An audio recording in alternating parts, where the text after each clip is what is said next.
Happy ngayon si Kim Chiu dahil siya ang center of attraction at nagmukhang Kim Chiu Day ang It's Showtime ngayon dahil ibinida siya ng iba't ibang contestant sa It's Showtime.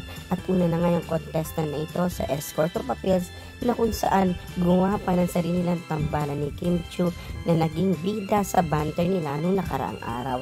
At yan nga yung Kim Chok at ito nga at may patarpulin pa. Nang makita naman ito ni Kim Chiu ay agad siyang humalakpak sa tawa at kitang-kita na very good vibes ang si Kim at tuwang-tuwa dahil sa tambalan nila na Kim Chok kung tawagin. Sa tweet nga ng isang tagahanga, lap trip ang kulit ni Kuya Paulo Abilino, kabahan ka na, Kim Chok Nation siya. Kim, mahalin mo lang ako kahit biro lang, ako nang bahalang sumeryoso. Yan ang sabi ng contestant. Sunod naman ay my love will make you disappear tayo. Masakit ang ulo ko, ang sakit ng bewang ko. Yan naman ang titulo ng ginawang spoof ng isang contestant pa rin sa Showtime kasama si Jameson Blake na ginayang iconic scene sa My Love Will Make You Disappear.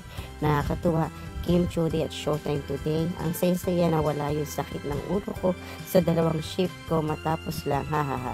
Kaaliw naman yung mga contestant.